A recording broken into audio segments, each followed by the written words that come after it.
नमस्कार दोस्तों। आज के इस लेक्चर में अपन स्टडी करेंगे इनब्रीडिंग कोफिशिएंट के बारे में। इनब्रीडिंग कोफिशिएंट समझने से पहले अपन समझते हैं कि इनब्रीडिंग एक्चुअली होती क्या है। तो इनब्रीडिंग, जैसा कि आप सब लोग जानते हो कि इनब्रीडिंग होती है mated between the related individuals up to the 4 to 6 generation. उनको अपन क्या बोलते हैं? इनब्रीडिंग बोलते हैं। अब यहाँ पे इनब्रीडिंग अगर रिलेटेड के बीच करवा रहे हैं तो रिलेटेड क्या है, समझ गए? तो रिलेटेड क्या होता है, किसको अपन ऐसे बोलेंगे कि हाँ ये क्या है, रिलेटेड है, और ये क्या रिलेटेड नहीं है। तो किस चीज को अपन रिलेटेड बोलेंगे? रिलेटिव्स बोलेंगे किसको? ठीक है। तो रिलेटिव्स बोलते हैं कि जो कम से कम एक एंसेस्टर क्या हो जिसमें कॉमन हो। कब तक हो? 4 to 6 जनरेशन। ठीक है। Individual having at least one common ancestor in 4 to 6 generation which have some common genes which is transfer to the next generation. ठीक है।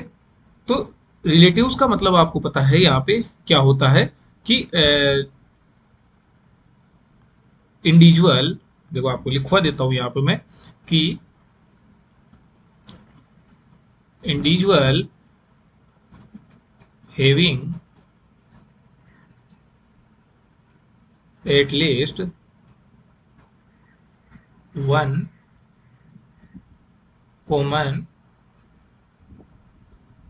एंसेस्टर। ठीक है। एक कॉमन एंसेस्टर होना चाहिए, उसको क्या बोलेंगे अपन? रिलेटिव्स बोलेंगे। अब बात ये आती है कि अब कॉमन एंसेस्टर किसे बोलेंगे? तो कॉमन एंसेस्टर देखो किसको बोलते हैं। कॉमन एंसेस्टर वो होता है जो कि डेम और साइर दोनों में अपनी जीन क्या कर सकता है? ट्रांसफर कर सकता है। जैसे मैं बोलूं कि इसकी जो कॉमन एंसेस्टर है इसकी जीन साइर में भी है और डेम में भी इसने ट्रांसफर की है, तो इसको बोलूंगा मैं कॉमन एंसेस्टर। जैसे कि ए ए की संतान हुई, बी और सी दो संतानें थी, और इन दोनों के आपस में क्रॉस से कौन सी आई? अक्स प्रोजेनी आई। तो इसका कॉमन एंसेस्टर कौन सा हुआ? ए। क्यों? क्योंकि अगर मान लो ये सायर है तो सायर से सायर में भी इसकी क्या है? कॉमन जीन है, और डेम में भी इसकी कॉमन जीन है, तो इसको मैं क्या बोल दूंगा? कॉमन एंसेस्टर बोल दूंगा। तो ये तो हुई इनब्रीडिंग कोफिशिएंट, सॉरी, इनब्रीडिंग के बारे में कि एक्चुअली इनब्रीडिंग होता क्या है। अब इनब्रीडिंग कोफिशिएंट के बारे में देखो, इनब्रीडिंग से पहले इसके कंसेप्ट वो देख लेते हैं, इसके डिसएडवांटेज क्या हो। अब इनब्रीडिंग के बारे में आपने सुना होगा कि जब इनब्रीडिंग बढ़ती है तो क्या होता है? इनब्रीडिंग इनब्रीडिंग डिप्रेशन होता है। क्या होता है? इनब्रीडिंग डिप्रेशन होता है। अब इनब्रीडिंग डिप्रेशन देखो होता क्यों है, वो मैं आपको बताता हूँ। इनब्रीडिंग देखो, इनब्रीडिंग कोज क्या करती है? इनब्रीडिंग अगर अपन देखें तो इनब्रीडिंग होमोजाइगोसिटी को इम्प्रूव करती है, और हेटेरोजाइगोसिटी उसके तुलना में, उस प्रपोर्शन की तुलना में कम होते हैं। ठीक है। तो अगर मैं बात करूँ जैसे मान लो एक जीनोटाइप था कैपिटल ए, एक था कैपिटल ए स्मॉल ए, और दूसरा था स्मॉल ए स्मॉल ए। अगर मैं इनिशियल इन जीनोटाइप की फ्रीक्वेंसी इनिशियल में देखूँ तो इसकी मान लो कितनी थी? 0.2, इसकी भी 0.2, और इसकी हो गई 0.6। ठीक है। टोटल फ्रीक्वेंसी क्या होती है? एक होती है, फ्रीक्वेंसी चेंज नहीं होती है। ठीक है। तो इस कंडीशन में क्या है, अपने पास ये अपने पास फ्रीक्वेंसी है, और ये अपने जीनोटाइप्स की इनकी फ्रीक्वेंसी है। अब देखो होता क्या है, अब मैं इनब्रीडिंग करवाऊंगा। तो जैसा कि मैंने बोला कि इनब्रीडिंग से होता क्या है, इनब्रीडिंग से होमोजाइगोसिटी बढ़ती है। तो होमोजाइगो अपने पास कैपिटल ए है, स्मॉल ए है। तो सीधी सी बात है कि ये दोनों क्या होंगे? इंप्रूवमेंट होगा, इसकी जीन फ्रीक्वेंसी में चेंजेस होगा। तो मान लो यहाँ मैंने कर दिया 0.3, और यहाँ भी 0.3। ठीक है। तो ये कितना बच गया? 0.4। अब हुआ क्या? हेटेरोजाइगोट का जो प्रपोर्शन था वो हो गया कम, और होमोजाइगस क्या हो गए? उस प्रपोर्शन की तुलना में इंक्रीज हो गए। अब ये इंक्रीज हो रहे हैं तो होमोजाइगस में कैपिटल ए भी बढ़ रहा है, और स्मॉल ए भी बढ़ रहा है। अब आप जो भी लिथल डिजीजेज देखोगे जिसमें लिथलिटी होती है, डेथ होती है, डिफॉर्मिटीज होती है, वो क्या होती है? अपने रिसेसिव एलील्स की वजह से होती है।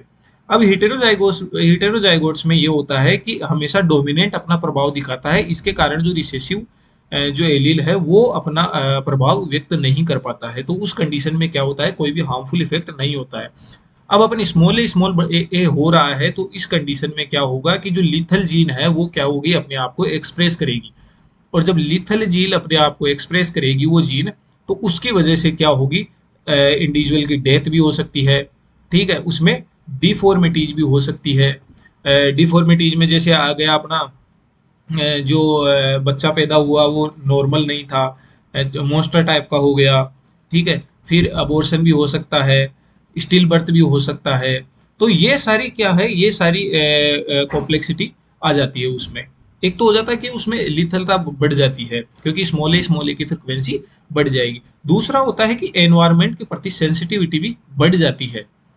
जो इनब्रीडिंग डिप्रेशन में जो भी एनिमल होता है उसमें इनब्रीडिंग अगर बढ़ेगी तो एनवायरनमेंट के प्रति जो सेंसिटिविटी है वो क्या हो जाएगी, बढ़ जाएगी।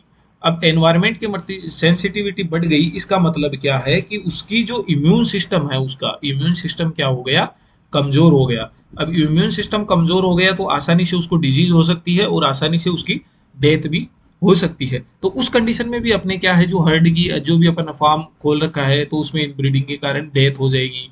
ठीक है, तो अल्टीमेटली उसका क्या होता है, लॉस होता है।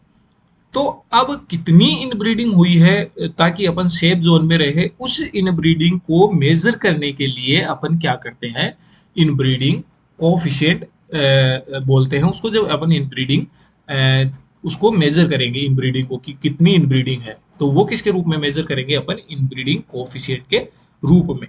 ठीक है, तो इनब्रीडिंग कोफिशिएंट क्या होता है, अब देखते हैं इनब्रीडिंग कोफिशिएंट के बारे में।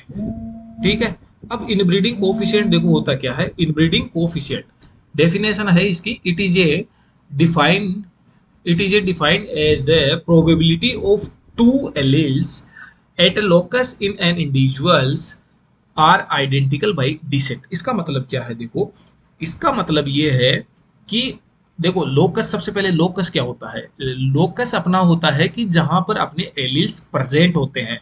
एक तरह से अपन ऐसे बोल सकते हैं कि address of the allele, address of the allele, मतलब ये एलील का एड्रेस है। लोकस से अपन ये बता सकते हैं कि पर्टिकुलर एलील कहाँ होता है। ठीक है, तो जहां एलील्स प्रेजेंट होते हैं उसको क्या बोलते हैं अपन, लोकस बोलते हैं। तो दो एलील, इसने बोला कि जो दो एलील है वो किसी लोकस पे प्रेजेंट है, जैसे मान लो कैपिटल ए दो एलील है, वो किसी लोकस पे प्रेजेंट है, वो उस इंडिविजुअल में कैसे आए हैं, आइडेंटिकल बाय डिसेंट। मतलब एक तो अपने उस पेरेंट से आया है और दूसरा उसी के कोई रिलेटिव से आया है। ठीक है, उसी पॉपुलेशन से उसके रिलेटिव से दूसरा आया है, तो इसको बोलेंगे आइडेंटिकल बाय डिसेंट। ठीक है, मतलब ये देखो लव ऑफ सेग्रीगेशन की वजह से मतलब ये जो जीनोटाइप है, ये एलील है, वो अलग होंगे, अलग होके फिर अलग अलग जगह से वापस इनका कॉम्बिनेशन बनेगा। तो ये तो होता है आइडेंटिकल बाय डिसेंट। ठीक है, जैसे एक तो उसके पेरेंट से आ गया और दूसरा जो आया है वो उसी पॉपुलेशन से उसके रिलेटिव से आया है, दूसरा जो एलील है, तो उसको बोलेंगे आइडेंटिकल बाय डिसेंट। अगर इसी जगह मैं ऐसे करता कि एक कैपिटल ए तो आ रहा है उसी पॉपुलेशन से उसके इंडिविजुअल से, और दूसरा जो एलील आ रहा है वो आ रहा है अनदर पॉपुलेशन से। ठीक है, उनके कोई रिलेटिव्स है ही नहीं, है ना, उनसे आ रहा है, तो अनदर पॉपुलेशन से जो आ रहा है, तो इस चीज को बोलेंगे इनडिपेंडेंट बाय डिसेंट। ठीक है, इनडिपेंडेंट बाय डिसेंट। ठीक है, तो आपको ये दो चीजों में, दो टर्मिनोलॉजी में आपको ध्यान रखना है कि एक तो अपन आइडेंटिकल बाय डिसेंट किसे बोलते हैं और इंडिपेंडेंट बाय डिसेंट किसे बोलते हैं। ठीक है, सेम इसकी दूसरी डेफिनेशन ये है, it represent the probable increase of homozygosity. मैंने जैसा आपको बताया कि इनब्रीडिंग में होमोजाइगोसिटी इंक्रीज होती है। अब वो कैसी होमोजाइगोसिटी है, उसी पॉपुलेशन से है या दूसरी पॉपुलेशन से है जो रेंडमली आ रहे हैं, रेंडमली जो एलील्स आ रहे हैं वो उनका कैसा है। ठीक है, resulting from the mating of individuals more closely related, जैसा कि मैंने आपको बताया कि मोर क्लोजली रिलेटेड के जो एलील्स है वो एक दूसरे के पास आते हैं और उनसे होमोजाइगोसिटी बढ़ जाती है then the average for the population. ठीक है, पॉपुलेशन के एवरेज से ज्यादा अगर इंडिविजुअल्स की जो होमोजाइगोसिटी वो बढ़ रही है तो उसको, उसकी जो प्रोबेबिलिटी है उसको बोलेंगे अपन इनब्रीडिंग कोफिशिएंट, उसको बोलते हैं। अब इनब्रीडिंग कोफिशिएंट की जो रेंज होती है, रेंज आपके पूछे जाते हैं काफी बार, तो इनब्रीडिंग कोफिशिएंट की जो रेंज है वो होती है 0 to 1। ये इनब्रीडिंग कोफिशिएंट की रेंज हो गई। अब इनब्रीडिंग जो कोफिशिएंट है वो दो तरीके से क्या किया जा सकता है अपने ज्ञात किया जा सकता है। एक होता है इनब्रीडिंग कोफिशिएंट ज्ञात करने का पहला मेथड है पाथ मेथड। इसको क्या करते हैं अपन एरोज से कैलकुलेट करते हैं। और दूसरा जो मेथड होता है वो होता है को एंसेस्ट्री मेथड। को एंसेस्ट्री मेथड बोल देते हैं या फिर इसको कभी कभार बोल देते हैं variance covariance method. Variance covariance method. अब देखो वेरिएंस क्या होता है। वेरिएंस होता है ये अपन एक अलग से इसका टॉपिक लेंगे और इसको अलग से अपन डिस्कस करेंगे।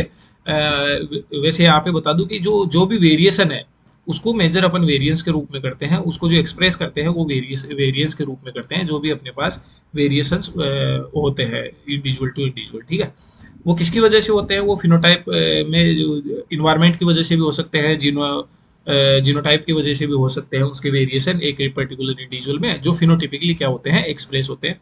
तो उस हिसाब से अपन वेरिएशन का अलग से एक चैप्टर देख लें। तो पहला यहाँ पे है कि पाथ मेथड। पाथ मेथड में देखो सिंपल सा तरीका आपको बताता हूँ। पाथ मेथड का फॉर्मूला है देखो, इनब्रीडिंग कोफिशिएंट को सबसे पहले तो अपन डिनोट करते हैं कैपिटल एफ एक्स से। ये क्या है, इनब्रीडिंग कोफिशिएंट। और इसका फॉर्मूला अगर पाथ मेथड से निकालेंगे तो इसका फॉर्मूला होगा 1/2 समेशन 1/2 की पावर n कोस्ट ब्रैकेट 1 प्लस एफ ए। ठीक है, अब यहाँ पे एफ एक्स अपना इनब्रीडिंग कोफिशिएंट हो गया, ठीक है। एन यहाँ पे अपना क्या हो गया, एन यहाँ पे हो गया अपने जो पाथ बनाएंगे उसमें एरोज लगेंगे, तो एन हो जाएगा अपना number of arrows, number of arrows connecting the sire, connecting the sire and dam. ठीक है, वो एरो जो उसके जो प्रोजेनी है उसकी सायर और डेम को जोड़ रहे हो।